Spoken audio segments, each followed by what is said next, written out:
I'm going to be thinking about bouncing off what was achieved in Paris, to be thinking about where do we go from here, so in a way following on from what both Nathan and Alan have said.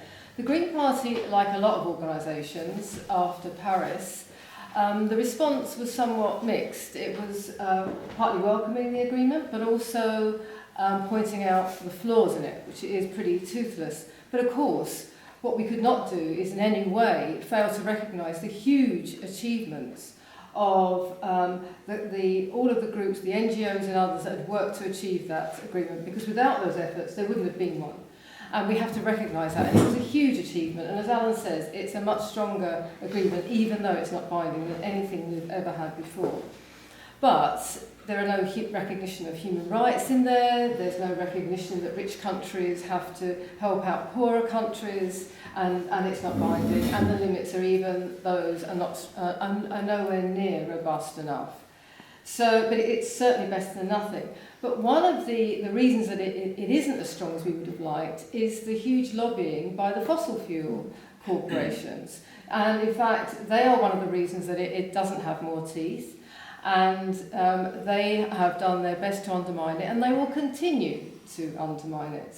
And you can see, and there are many governments in this world, including our own, who listen to them very, very clearly. So when you look at what this government has done since it's been in power, it's been rolling backwards even the relatively limited measures we had in this country to tackle climate change, in terms of reducing any kind of subsidies for renewables, opening the door to more fracking, even though so many experts say that it's an incredibly risky technology. It could contaminate water sources, it can cause all sorts of other problems, but they're minded to allow much more prospecting for shale gas around the country.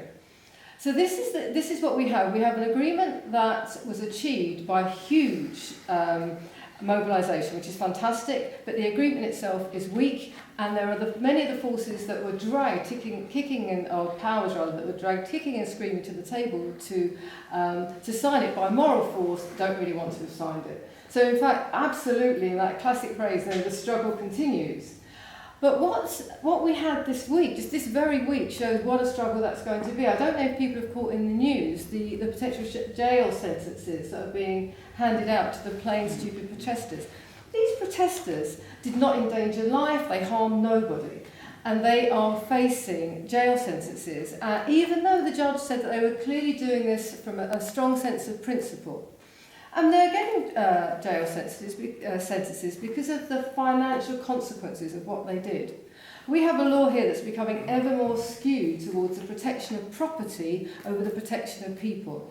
And so if you can get people who are doing something as gentle as that, facing prison, what does that say for the rest of the mobilisation that we are going to need to force those fossil fuel companies to keep those reserves in the ground? Because that's where they need to stay. We cannot afford to have them coming out of the ground and being burnt.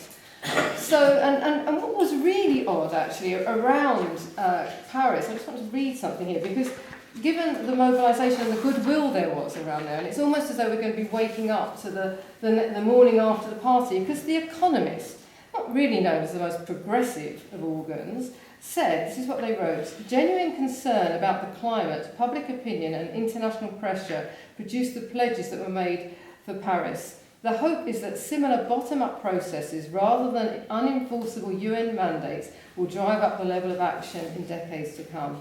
And you think, really? Do you really want bottom-up action when you see the level of what we're going to have to do? So therefore, people like myself in the Green Party are thinking, what do we do, both in terms of keeping the mobilisation going, the high-level protests to show that we're not going away? None of us think that that's the job done, it's the beginning. But also, how can we start building practical alternatives and taking those big issues of climate change and bringing them here into our communities? One thing that we've done locally here in Camden is to do a citizen science project of monitoring air pollution, nitrogen dioxide. And it's called citizen science, but actually that's a slight misnomer because it's exactly the same technique that the European Union uses to measure emissions of nitrogen dioxide. Nitrogen dioxide is poisonous. It turns into nitric acid in your lungs. It can lead to very immediate health consequences, including strokes and heart attacks of people who are susceptible. It causes long-term health effects as well, including increased asthma, and also holds back the development of children. The main source of nitrogen dioxide is vehicles. Now, one of the reasons that we have high nitrogen dioxide is because the last Labour government, in its attempt to meet its carbon dioxide standards, promoted the use of diesel vehicles, which have lower CO2 emissions, but higher emissions of NO2 and also particulates, which is another real danger in our air. And in this survey that we did it across several parts of Camden, including Kentish Town and Gospel Oak and bits of Hampstead. The vast majority of the readings were above the EU legal limit of 40 micrograms per cubic metre. That's not a guideline, it's a legal limit, and in fact our government is being sued in the Supreme Court because it has no plan to get us within those legal limits by 2020. In Kentish Town Road, there was our highest readings was 2.5 times the legal limit.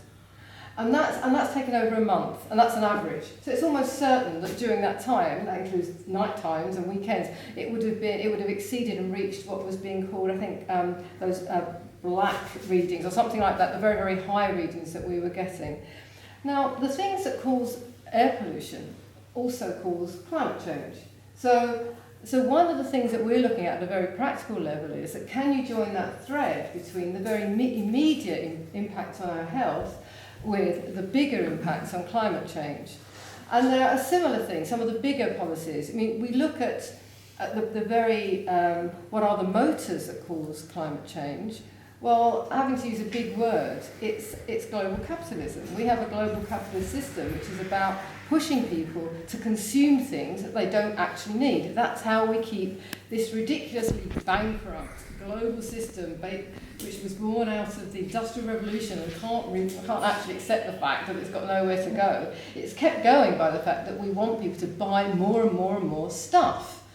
At what point are we able, without really frightening the pants off people, to say, actually, we have to start building alternatives to that system? And whether it's like working less, if you're going to consume less, can you work less? Can you really make initiatives such as a citizen's income or basic income, whatever you call it, start to come into the mainstream as a way of redistributing wealth and income more fairly? Because that's the underlying consequence, if you like, of the climate movement. As Nathan said, there are all sorts of people there from across the political spectrum wanting to do something about climate change. But to actually really make it happen, you start coming into some pretty big politics.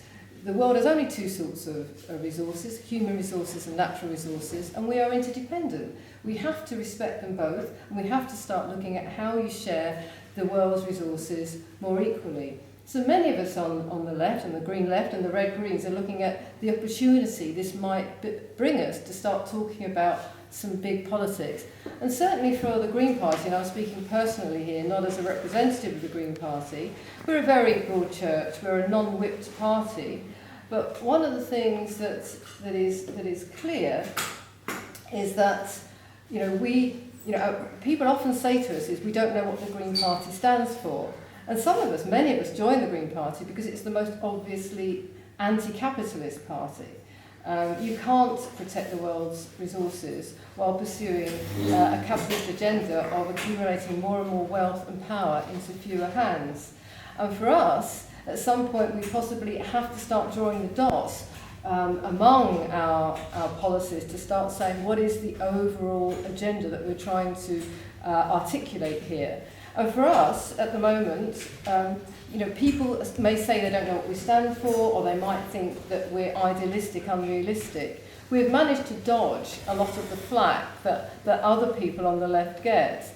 At some point, we are going to have to say, to stand truly beside the people that want to tackle the forces that are causing climate change, we all have to get involved. And whether it's taking action, supporting those that take action and then are penalised for it, and finding practical alternatives to that, because this has to be fought on all fronts, because otherwise that really useful agreement is going to be another bit of paper, and we're going to be back in a few years' time with a lot more missed targets, because we're not holding the governments and the corporations and other vested interests into account.